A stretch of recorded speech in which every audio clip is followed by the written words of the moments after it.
Okay, Elnaz, firstly, how are you? I'm very good. How are you? I'm also very good.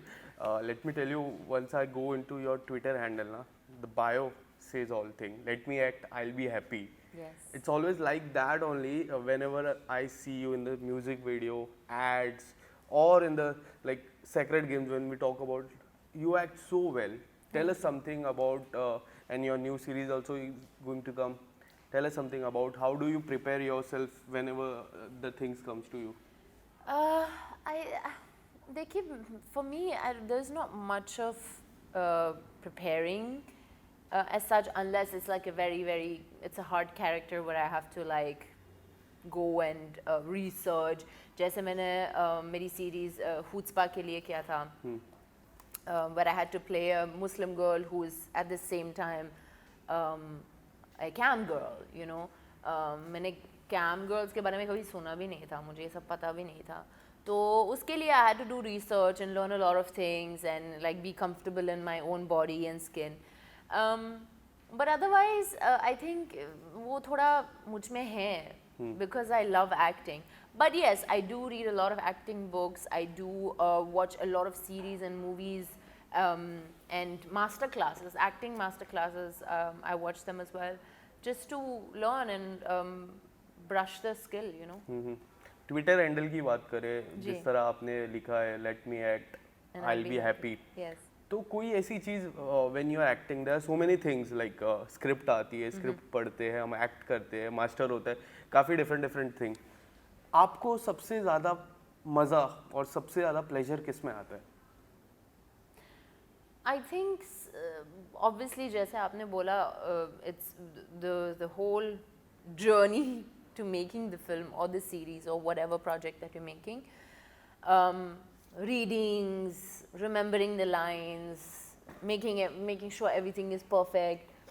वो सब तो है. But I think सबसे ज़्यादा मज़ा तब आएगा जब आप actually कैमरा के सामने हो और when I'm acting. Yes. That's the point where I don't care about anything else, whatever is happening or whatever's happened. Then I'm just like, this is it. Yes. This is the part. ये ही मुझे चाहिए था. But just acting, like how you said, it's very simple on my Twitter bio. It's very simple. Let me act and I'll be happy. वो मैं उससे ही खुश हो जाती हूँ. Yes. Made in heaven season 2 की मैं बात करूँ, पहला सीजन इतना ब्यूटीफुल सीजन है. इस सीजन काफ़ी सारे नए चेहरे देखने मिले. You are there, Mrunal Thakur is there, Radhika is there, there are so many things. So इतने सारे ये ऑप्शंस है हमें देखने के लिए. आपकी मैं बात करूँ, when I saw you in that bridal look, you are looking so well. उस लुक के बारे में जब आपने पहली बार वो लुक लिया था, जब you saw yourself in the mirror, क्या था आपके मन में सबसे पहले? मेरे मन में तो वैसे कुछ, मुझे याद है जब हम ट्रायल्स के लिए गए थे मनीष के पास, मनीष मल्होत्रा, उनके स्टोर में गई थी मैं क्योंकि ट्रायल्स करना था मेरे ब्राइडल लुक के लिए. और अलग अलग लुक्स थे, अलग अलग साड़ीज़ और लहंगा. वी वर थिंकिंग यार लहंगा पहनना है, साड़ी पहनना है, क्या करना है, स्पेशल होना चाहिए, राइट. तो ये बहुत इम्पोर्टेंट था कि हम लोग कलर्स का भी देख ले, क्योंकि जो जहाँ हम हैं वो कलर मैच होगा कि नहीं. And we finally decided for the sari kind of a dress that I wore, the red one. And I think it's a beautiful sari. I think it's I was actually feeling like a bride when I was wearing Yes. it. Season 1 आपने follow किया था जी, जब जी, क्या देखा था. क्या बेहतरीन लगा था सीजन 1 में? I think ये कि जो भी आप देखोगे मेड इन हेवन में वो सब एक तो रियल स्टोरीज हैं, रेलेवेंट हैं और रिलेटेबल हैं.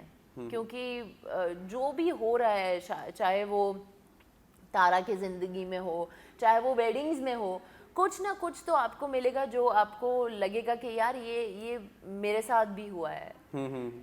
इसीलिए शायद लोगों को इतना पसंद आया है क्योंकि रिलेटेबल है.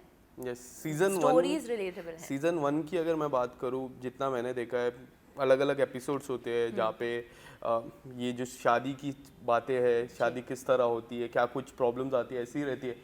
सीजन 1 में अगर आपको एक शादी पिक करनी हो, जैसा मुझे जो ओल्ड मैरिज कपल था उनकी शादी काफ़ी अमेजिंग लगी, वो पूरी स्टोरी काफ़ी अमेजिंग लगी, आपके लिए अगर एक पिक करना हो तो कौन सी ऐसा शादी यार है? बहुत टाइम हो गया है तब से मैंने मेड इन हेवन सीजन 1 को तभी देखा था जब आया था 4 साल पहले। राइट। तो अभी मुझे वो वेडिंग्स याद नहीं है, बिल्कुल याद नहीं है। आपको कैसे याद है? मुझे वैसे तो मैं अभी जाऊंगी दोबारा देखूंगी क्योंकि सीजन 1 को मुझे दोबारा देखना है before season 2 comes in 6 days. Most probably when this interview is out, season 2 is also out. Yes. But मुझे याद नहीं है यार। आई थिंक मैं ये बता सकती कि सीजन 2 में the wedding that I like most was mine. Okay. My own. Tell us something about the location, because season 1 में भी डिफरेंट लोकेशन थी। जयपुर में एक शादी थी, जी। राजस्थान में शादी थी, बॉम्बे में शादी थी। जी। आपकी शादी कौन से लोकेशन पे हुई, अगर कुछ मेरे उसकी पीछे कुछ सीक्रेट है? जी, ये कोई सीक्रेट, हाँ secret yes. no, the secret is we shot my episode in Nice in France. Okay. जी, It's a and beautiful place. beautiful locations. Very आप beautiful. मतलब get ready for the most beautiful episode. Okay. It is so beautiful. Every location we were at, and then the final location where the wedding was happening. Breathtaking, breathtaking. What's your dream bridal place? Have you decided, like कोई ऐसी जगह, कोई ऐसी place? There are so many places. I think it depends. I think it really depends on मैं किससे शादी करूँगी। अगर Okay. कोई इंडियन हो तो अलग होगा, अगर कोई I don't know. But I know that I want a big wedding. Right. And I want a couple of days of wedding. Like I want a destination wedding. I want like one day where it's just with my close people. And so I definitely want like a beach wedding, one destination wedding like that, and one obviously in India, and one maybe like in Europe with my family there. Like There are lots, so many weddings. big wedding. What about the Indian reception? Indian reception तो मुंबई में ही होगा ना, या शायद पता नहीं मुंबई में होगा या कहीं और, पर इंडिया में तो ज़रूर। यस। एलास, आपके करियर की अगर मैं बात करूँ तो सबसे बेहतरीन सीरीज या फिर कुछ ऐसा लगता है वो मुझे sacred games always be that. Season 1, season 2, आपका जो किरदार था, मुख्य किरदार था जिसमें इर्द गिर्द पूरी स्टोरी चली थी। अगर how do you see Sacred Games in your life? Sacred Games in my life has been, देखिए मुझे याद है जब उन्होंने मुझे चूज़ किया था फॉर जोया एंड जमीला, मुझे साइन करने से पहले बहुत सारे कॉल्स मिले फैंटम से, और वो कॉन्स्टेंटली मुझे बता रहे थे कि ये मेरी फर्स्ट प्रोजेक्ट है और ये एक कॉन्वेंशनल लॉन्च नहीं है, और सवाल ये था कि फिर भी मुझे करना है कि नहीं, क्योंकि Jamila has a big nose, she doesn't look glamorous, she doesn't look nice, songs नहीं है इसमें। जैसे जब आप देखो किसी का लॉन्च जब होता है तो 5 सॉन्ग्स है मूवी में, और और वो बार बार बता रहे थे कि ये सब इसमें नहीं है and this will be your first project, फिर भी आपको करना है। And then we coming back to the Twitter bio where again I was saying, yeah, I want to act. Yes. I don't want to look glamorous. I don't want to do 5 songs. I want people to see me as an actor. And I got that with Sacred Games. With Sacred Games, finally the perception of, oh, she's just a foreign model changed to she can act, she can speak Hindi, वो सब आ गया Sacred Games के साथ, and I cannot ask for a better launch honestly. शायद अगर मैं किसी movie के साथ लॉन्च हुई थी उस वक्त वो मूवी ना चली या कुछ, maybe it wouldn't have worked. Yes.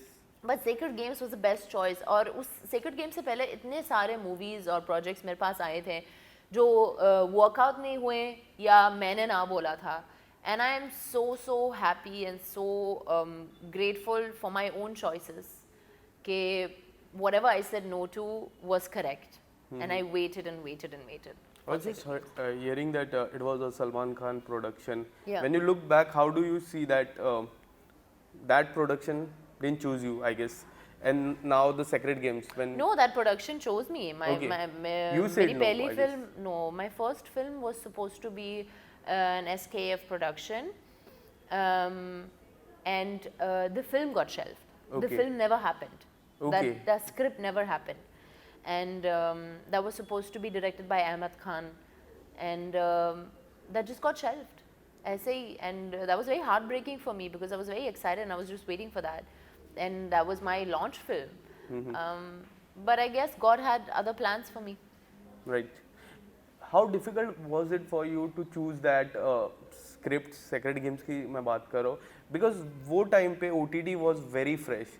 अब ये OTT का ज़माना है, तब काफ़ी फ्रेश था.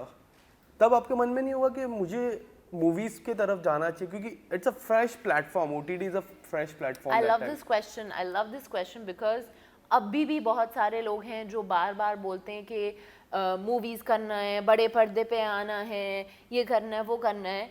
और उसी वक्त मुझे तब भी पता था कि if you doing a good project, चाहे वो OTT पे हो, चाहे वो फॉरेन लैंग्वेज में हो, कुछ भी हो, that will do well. Yeah. And तब Netflix got launched with Sacred Games Right. in India.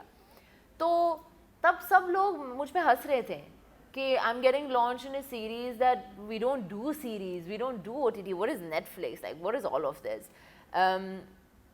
And तभी भी मैं बोल रही थी कि OTT is going to be the future. And nobody used to believe it. And when OTT started, all the actors were always saying, no, we are movie actors, we are movie theater actors. Yes. And अभी आप देखो कितने सारे Bollywood stars हैं जिनको series में आना है, जो अभी OTT films and OTT series कर रहे हैं क्योंकि उनको पता है कि that's the future and that's what's getting all the views. So that's what I always say, if you want to act, you act as an actor. It doesn't matter which medium it is. If it's in a movie or if it's in a series, at the end of the day, you're doing a good job, then that's it, right? How does it matter if it's a movie or a series? Unless you just want, you're just in it for the fame, वो अलग बात है. But I'm not in it for the fame, I'm in it because I love to act. LS कई बार हमें ऐसा भी लगता है कि जो बाहर से जो इंडिया में एक्ट करने के लिए आते हैं बॉलीवुड में, तो वो लोग सबसे पहले रियलिटी शोज करते हैं. कभी आपके मन में या फिर कभी आपको रियलिटी शोज स्टार्टिंग में ऑफर हुए थे? रोज हर साल बिग बॉस से ये लोग कॉल करते हैं मुझे, हर साल. और जैसे मैंने बोला था, सेक्रेड गेम से पहले मैंने सबको ना बोला था. मतलब मुझे पहले से ही पता था कि मुझे क्या चाहिए और मैं उसी तरफ जा रही हूँ. अभी सेक्रेड जब my first film when it got shelved, बहुत सारे लोग बोलते कि यार अभी कुछ कर दो टीवी में थोड़ा, you know, you'll be seen, you'll get more work through it. And I was like, लेकिन जो काम उसके बाद मिलेगा मुझे वो काम नहीं चाहिए, मुझे एक्टिंग करना है. So that's I've always said no to reality TV. Always. Was there any particular reason behind it? मुझे रियलिटी टीवी नहीं करना था ना. मुझे I want to be a serious actress. I want to be seen as a serious actress who can act, Right. who can do different roles, who can do different roles in different languages. तो अभी doing reality TV मुझे नहीं लगा कि उसमें से मुझे कुछ मिलेगा, उसमें से मैं आगे बढ़ सकती हूँ, तो इसीलिए मैंने नहीं किया. मैंने चूज़ किया कि मैं ये टाइम जो मेरे पास है उसको यूज़ करूँ, अपने डांस पे काम करूँ, अपने लैंग्वेज पे काम करूँ, अपनी एक्टिंग पे काम करूँ. तो I use that time to groom myself and to work on myself so that I can do films और सीरीज देन. क्योंकि जब अगर आप बिग बॉस हाउस में जाओगे, no like I am happy with everyone who does it and who chooses to do it. पर अगर मैं, if I was busy doing reality, I would have had no time to concentrate on my acting. You know, I did a course at the New York Film Academy. I did a lot of workshops here with the best of the best. I remember I did a Mukesh Chabra workshop as well. मैं busy थी in learning and studying, so I didn't have time for reality TV. Thank you so much and all the best for Made in Heaven season 2. Thank you so much.